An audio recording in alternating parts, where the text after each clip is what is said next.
ada yang keningnya distempel, ada yang lengan, ada yang di dada, ada yang di paha. Itu nyata Pak maksudnya? Nyata, stempel, ya stempel mereka. Jadi misalnya ya.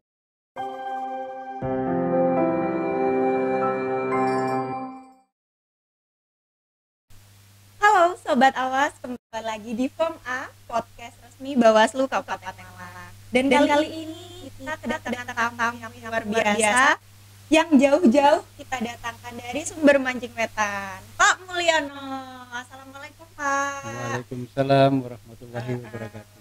Bagaimana kabarnya Pak? Sehat? Alhamdulillah sehat. Alhamdulillahirabbil alamin. Nah teman-teman, Pak Mulyono ini merupakan salah satu panwascam yang cukup fenomenal dan cukup populer di lingkungan Bawaslu Kabupaten Malang. Kepopularitasan Pak Mulyono ini sudah diakui oleh teman-teman atau rekan-rekan yang ada di Bawaslu. Nah, sosok yang fenomenal ini bukan hanya memberikan kontribusi terhadap jalan pemilu, tapi juga memberikan kontribusi lain. Kontribusi tersebut adalah kontribusi yang diberikan dalam sebelum sudah ini. Nah, sebenarnya kita kenalan dulu nih sama Pak Mulyono. Nah, Pak Mulyono, kira-kira Pak Mulyono sudah menjadi panwascam dari tahun kapan ya? Sebetulnya kita sudah mulai tahun 2009. Ya, dan gabung di Dinas desa. Sampai berlanjut, kemudian bergabung di panwascamnya 2010 insya Allah. Berarti dari awal banget ya Pak? Iya. Dari awal Dari berdiri? awal adanya Panwaslu desa. Waktu itu masih PL. Berarti bisa dikatakan sebagai ikut menjadi founding father lah. Nah, seperti itu.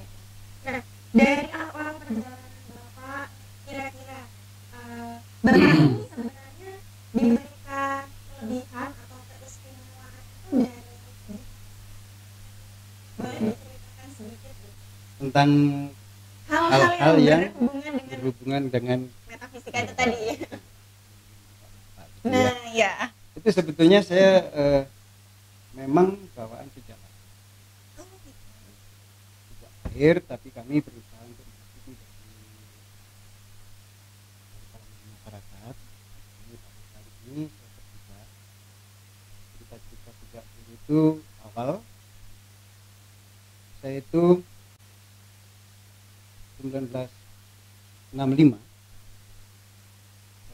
Ayah saya ini seorang angkatan darat. Beliau bertugas tidak pernah pulang waktu itu. Singkat cerita, ibu lagi hamil tua. Sekitar hampir menjelang pagi, hampir subuh. Ini cerita dari kakek. Waktu itu ibu ini sudah mengatakan, tapi Tuhan ibu lari ke belakang yang tanpa ini, memang tidak sadar diri. Saya sudah lahir di depan salah satu hewan, yaitu sapi. Masya Allah.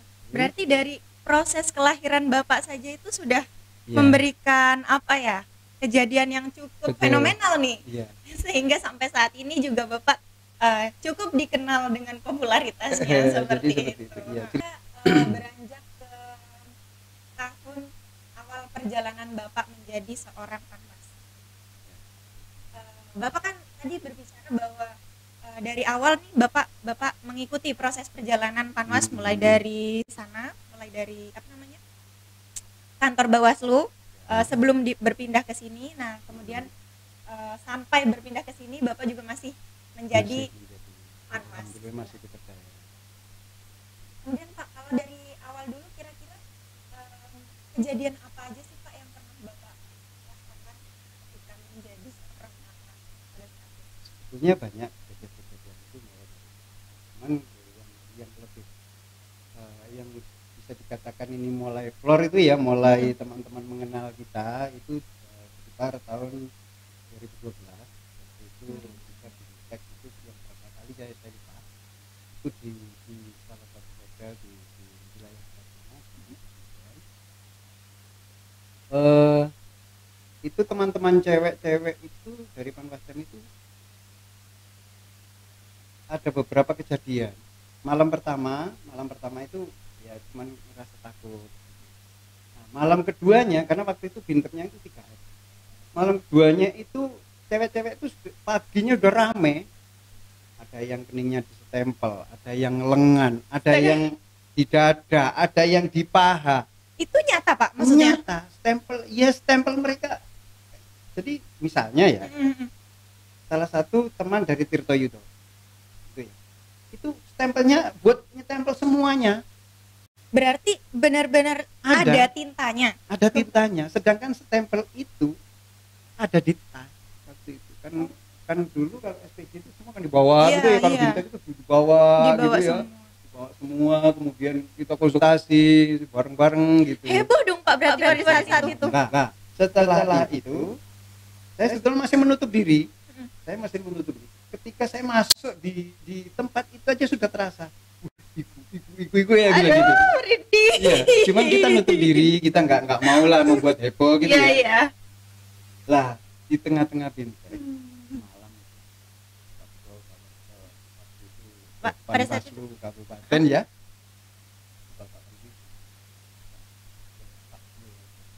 Pada saat itu Pak Ketua sudah tahu kalau Bapak memiliki keistimewaan.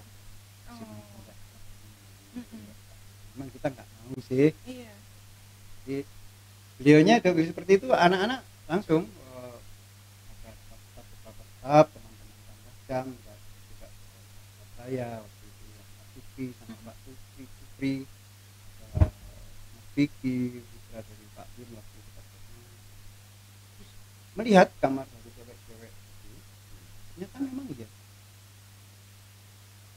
Si makhluk ini berdiri di pojok timur utara apa? Ya kayak saya menghadap ini ya. Makhluk ini berdiri gitu. Ada memang ya, nyata iya, maksudnya. Ketawa gitu. Ya, ke saya itu ketawa. Terus cuma saya bilang, ada satu atau beberapa Pak? waktu itu satu. Waktu itu satu berbentuk cewek ya, menyerupai cewek. Saya bilang, ngapain? Perlu lah teman-teman ini cuma ikut tugas, jadi dia itu cuman bilangnya itu saya pingin nunjukin kalau saya ada gitu loh. Pengen menunjukkan bahwa dia itu ada di sini. Terus ceritanya bagaimana kamu kok bisa kayak gini? Harusnya tempat kamu itu tidak di sini.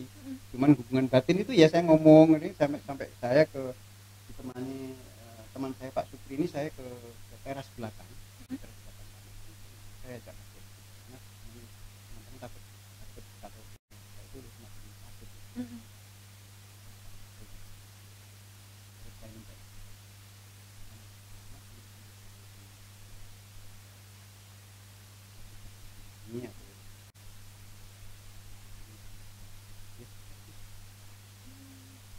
Tapi kira-kira Pak, sebenarnya tuh pesan apa sih yang ingin disampaikan selain ingin menampakkan dirinya, ingin diketahui bahwa mereka itu ada loh sebenarnya. Itu sebenarnya pesan yang diberikan itu apa? Sebetulnya gini, dia berpesan gini, kalau mau masuk itu ya, hampir di seluruh ruangan itu dimanapun ya, pesan itu hampir sama. Ketika masuk ruangan dimanapun itu dia itu maunya itu disapa. Nah, jadi kayak gitu, maunya itu disapa. Pengen eksis juga nih. Iya kayak gitu. Kayak ya nanti kita cerita di ruangan kita yang sekarang, tapi kita flashback dulu. Ternyata di sini juga. Kita flashback dulu, tapi kita nanti cerita-cerita. Oke. Hai, saya sapa duluan ya. Jadi seperti itu. Ya, oke. Terus Pak, setelah dari kejadian-kejadian tersebut, hal tersebut memberikan kesan yang cukup luar biasa nih berarti bagi Panwascam pada saat itu kan. Iya. Kemudian setelah hal tersebut, kira-kira hal apa lagi nih Pak? Apakah masih ada kejadian-kejadian baru atau malah justru setelah itu sudah nggak ada kejadian apa-apa lagi gitu? Kalau di tempat itu kan waktu itu kita sudah nggak ke situ lagi ya, ya mungkin mau dialami oleh yang lain kita nggak tahu ya. Tapi beberapa saat kemudian kita BIMTEK-nya waktu itu kan pindah-pindah. Ada yang ke tempat batu gitu ya, beberapa tempat wisata seperti di Soboriti atau di mana itu ya, di Batu itu ya memang ada kejadian-kejadian yang aneh, cuman kita nggak. Tapi ada yang lebih katakan lebih ngeri itu saya alami sendiri bersama dua teman saya satu kamar.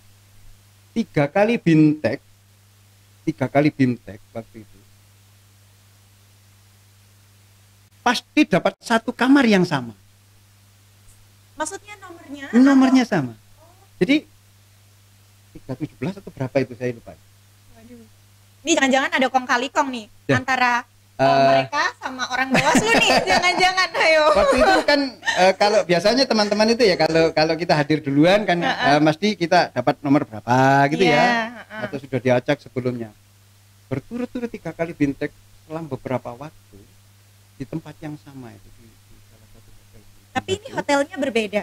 Sama, hotel yang sama. Hotel sama, BIMTEK-nya beda, tapi mendapatkan kamar waktu yang sama. Berbeda. Waktu yang berbeda. Iya, setiap kali saya nyoba datang lebih awal, saya dapat nomor 3 berapa. Saya datang di tengah, saya nyoba lagi. Oh, ada pengumuman gitu ya, ada pemberitahuan BIMTEK di sana, saya coba. Jalannya nanti agak siang gitu. Iya, nomor itu lagi. Sampai terakhir waktu BIMTEK yang terakhir tetap nomor. Ternyata kejadiannya seperti ini. Di kamar itu ya, itu ada sosok cewek cantik, rambutnya itu panjang, lebih tua sedikit dari jenengan. Kok jangan disamain dong Pak. Enggak, kalau di alam nyata ini agak tuaan sedikit gitu ya. Agak tuaan sedikit itu ya sekamar dengan saya. Kalau kita mau mandi pagi subuh, sebelum subuh itu ya mereka duluan. Cewek ini mandi duluan. Itu rambut itu sudah berkececeran di tempat kamar mandi. Saya bilang ke teman, Mas, kita coba taruh sisir ini bersih. Kita tinggal mandi. Kita masuk kamar mandi. Gantian. Coba sisir ini nanti ada nggak rambut dipakai duluan. Setelah kita masuk, kita bareng ini memang kita uji coba. Kita masuk di kamar mandi bertiga. Kita mandi bertiga, ada di situ ya. Kita keluar. Sisir sudah penuh rambut. Rambut perempuan panjang-panjang gitu ya, panjang-panjang. Itu rekan Bapak yang satu kamar sama Bapak nggak takut apa gimana gitu Pak? Tadinya takut, tapi karena sudah terbiasa ikut saya kemana-mana itu selalu waktu itu selalu bertiga terus ya, sampai beberapa kali itu kita selalu bertiga. Mulai tahun itu sampai tahun berapa itu 2019 itu kita masih bertiga. Nah kemudian saya komunikasi, saya ngomong, dia nggak mau. Dia sejak dulu suka ternyata apa? Istilahnya tempatnya dia waktu itu kecelakaannya di situ sebelum ada hotel. Kecelakaannya di situ. Lantas apa ada hubungan Pak sama Bapak yang setiap kali ada BIMTEK dan kemudian di ruangan yang sama atau di kamar yang sama itu, apakah ada korelasinya Pak? Dia itu bilang dia nggak mau ditempati sama yang lain. Kalau ditempati sama yang lain dia akan ganti. Dia suka karena saya lebih bahasanya itu saya ngerti ke dia, gitu loh. Setiap kita datang kita lalu salam itu dia senang, gitu ya. Assalamualaikum, dia itu senang kayak disapa. Kita kasih kue, kita kasih minuman. Walaupun minuman itu tidak kelihatan habis, berkurang, tapi saya tahu kalau itu memang dimakan di minum. Berbicara soal tersebut Pak, kalau misalkan kita niatkan untuk memberikan kepada mereka, apa yang terjadi terjadi gitu sama makanan dan minuman kita yang ada di dunia nyata ini gitu. Ya kalau secara kasat mata, ya tetap minuman itu tidak berubah, makanan itu tidak berubah. Rasanya cuman rasanya aja yang berubah. Oh, rasanya jadi kalau gimana? Kita kasih buah misalnya ya, kita kasih buah apel gitu ya, kasih buah apelnya tetap itu. Dan kalau kita makan sudah kayak sepoh gitu ya, ambar. Oh. Jadi mereka ngerti maksudnya kalau ini tuh kita suguhkan untuk mereka gitu. Kalau di sebelum kantor Bawaslu yang di Pakisaji. Nah, ini. Pernah ada kejadian apa kalau di sana? Kalau di kantor Pakisaji itu waktu itu Pak Kaseknya itu Pak. Banyak teman-teman itu bercerita sering mencium kayak bau harum atau mungkin suara-suara yang tidak tahu datang arahnya itu dari mana gitu ya. Saya coba sore hari saya ke sana bersama dua teman saya itu Pak Rizky dan Pak Rizky itu. Saya coba ke sana, saya konsultasi waktu itu konsultasi SPJ sama laporan ke Pak Kasek sama ke Pak Ketua. Beliaunya cerita, kok merasa gak enak di ruangan saya. Waktu itu sebetulnya saya melihat si makhluk ini sudah ada di sebelah beliau. Iya, sebelah beliau Pak Ketua. Ya, banyak teman-teman staf itu yang mau kesurupan. Ya. Pada saat itu rame atau hanya Bapak dengan Pak Ketua? Rame, teman staf masih banyak, masih utuh. Jadi di jam kerja seperti ini? Iya, masih aktivitas kan waktu itu kan sampai sore kadang ya, sampai malam gitu. Dulu ada piket, kita ada piket di sana gitu. Jadi kejadian seperti itu, terus saya bilang, oke nanti kita coba komunikasi. Setelah komunikasi, si makhluk ini cuman bilang, aku lo nggak pernah ditawarin apa-apa sama anak-anak. Jadi minuman ya saya makan gimana karena ya saya bilang ya dimaafin aja karena mereka nggak ngerti. Itu sosoknya itu hampir mirip-mirip kuntilanak tapi bukan kuntilanak. Tapi itu semenjak pembangunan pertama gedung itu waktu ditempati menjadi kecamatan, kantor kecamatan.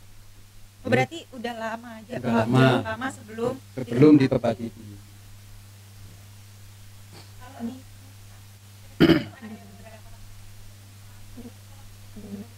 Ada beberapa yang senangnya di pintu sebelah kanan itu ya di depan FKUB waktu itu yang forum komunikasi bersama itu ya, itu sosok anak kecil itu ya sosok anak kecil itu kayak sering duduk.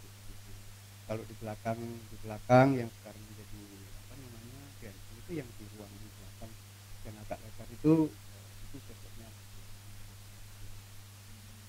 Kalau yang kebetulan di tempat sekretariat sama kantor pimpinan waktu itu dua cewek. Enggak ya ternyata. Nah, misalkan nih kan ada yang berupa maksudnya menyerupai anak kecil, menyerupai orang dewasa. Nah, itu tuh apakah memberikan memberikan arti bahwa mereka itu nanti akan tumbuh menjadi besar atau hanya akan tetap menjadi seperti itu gitu? Itu suka-suka mereka. Karena anak kecil itu bisa menjadi orang tua.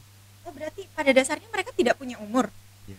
Umur punya, saya tanya sekitar 500 tahun, ada yang 700 tahun. Cuman dia sesuka dia mau bentuk bagaimana. Oh gitu, berarti yang bentuk aslinya cuman kita aja yang melihat, yang tidak mau diceritakan. Ya. Kira-kira kalau di sini apakah ada juga atau bagaimana Pak? Apa yang Bapak rasakan ketika masuk ke kantor Bawaslu yang ada di Kepanjen? Awal waktu penempatan pertama tahun berapa ya kemarin? 2018 itu kita menempati kantor ini pertama yang pindahan waktu itu ya. Sempat ikut berarti Bapak? Ikut, kita diajak di Pak Kasek Pak Bin yang di itu ikut saya untuk kita diajak masuk. Ini yang gedung waktu itu masih belum ditempati lah.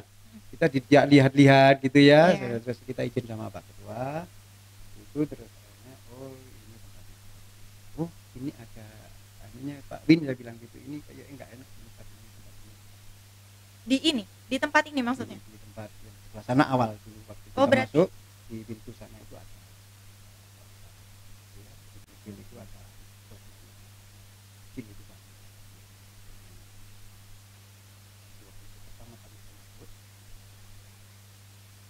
Jadi dibuat mainan, dibuat njot-njotan, macam-macam lah. Kemudian mobil ini, yang mobil putih itu, mobil putih X kesehatan itu ya. Iya. Kemudian saya diajak masuk ke ruangan yang sekarang dibuat ruangan sidang. Itu masuk. Ternyata di situ ada beberapa yang lari. Ketika saya masuk itu lari, saya kelihatan lari, gitu ya, lari. Saya telusuri, oh ternyata ada di ruangan waktu itu banyak sepeda-sepeda, buku-buku, kotor sekali. Dulunya sebelum BKKBN. Buku-buku yang berserakan pada saat ya, itu. ada jarum suntik, ada infus, macam-macam di situ. Sarangnya di sini. Di ruang sidang. Di ruang sidang yang sebelah barat. Ini persis di sebelah. Kemudian saya biasa masuk yang sekarang ditempati Bu Rini? Ya, itu ada. Kita juga hampir di setiap ruangan.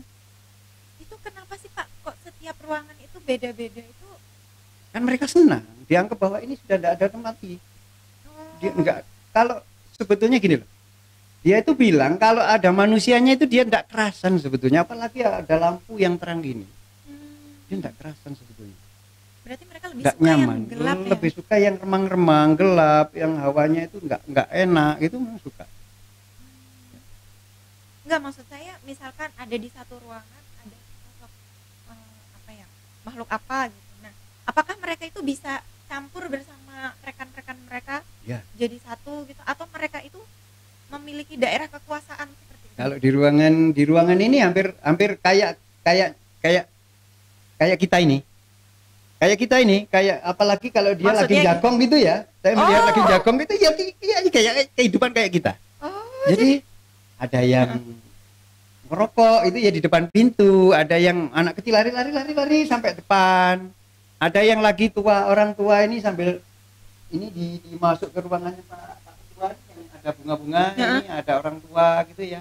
Kayak orang tua zaman dulu gitu ya, sambil ngorek-ngorek apa kayak gitu, kayak ada lagi yang ini masuk di ruangan tengah ini yang di teman-teman sekretariat itu, sukanya itu ada di sisir gini, cewek itu suka nyisir gini. Aduh. Tapi saya tadi bersama teman saya ini masuk tuh, saya sudah minta izin.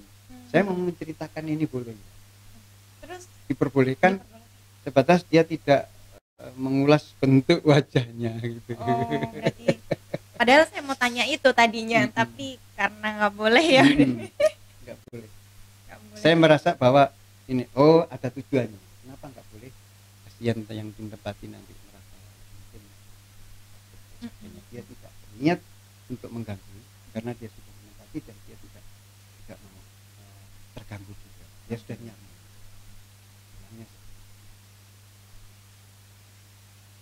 Lantas Pak, kira-kira kalau misalkan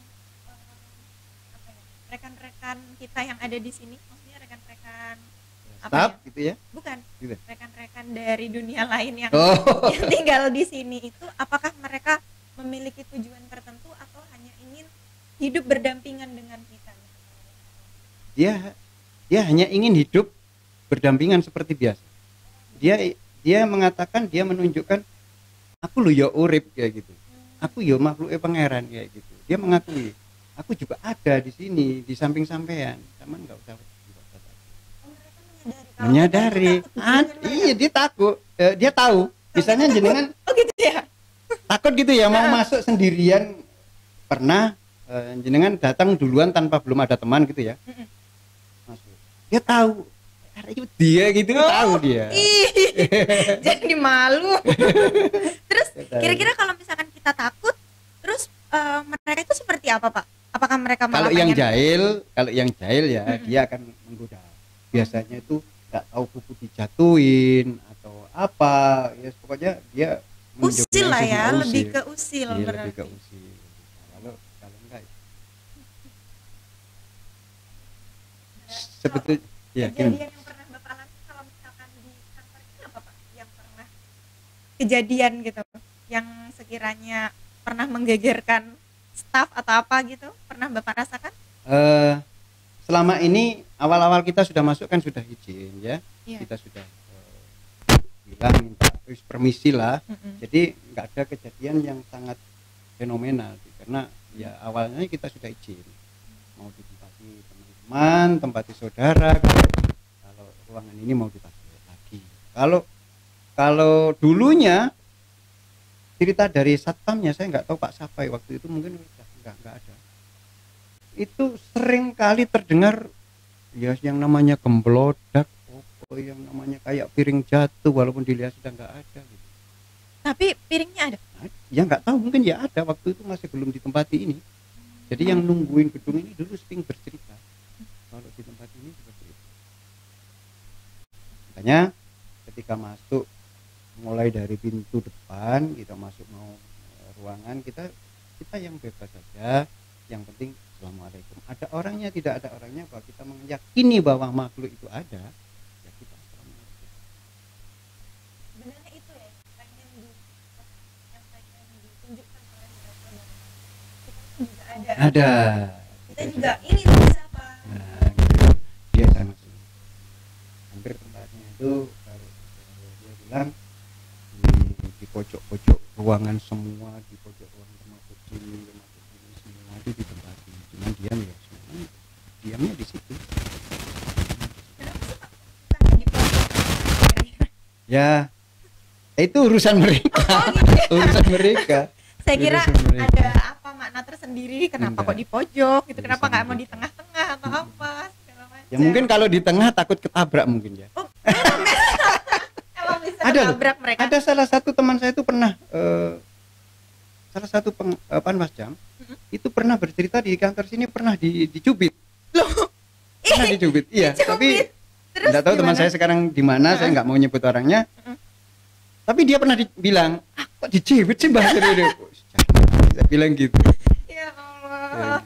Terus bentuknya maksudnya iya benar-benar. Iya, kelihatan dia dicubit, ya kayak dicubit gitu. Ya nampak gitu merah gitu.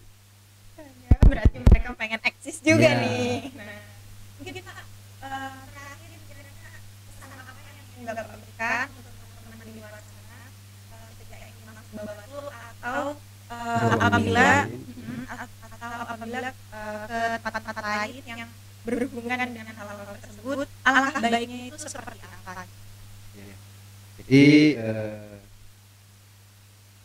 cuman berpesan bahwa ketika kita kemanapun tempat, apakah itu di ruangan atau di tempat-tempat lain yang akan kita datangi, anggap aja bahwa itu memang benar-benar makhluk Allah itu ada.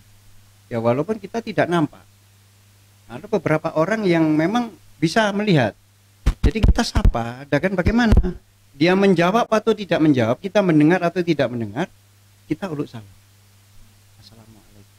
Itu yang biasa sering saya lakukan. Ada salah satu waktu itu saya berkunjung ke area bisa dikatakan, ini cerita sedikit ya. Yeah. Area wisata tapi sebetulnya di kayak situs-situs sejarah. Saya ketemu dengan sosok dia muslim, sosok muslim, dia pakai kayak jubah, kayak pakaiannya kayak gitu ya, serba putih. Dia bilang, dia berpesan seperti itu. Jadi pesan ini saya sampaikan juga kepada teman-teman. Semua tempat itu pasti ada yang menghuni, ada yang menempati. Karena apa?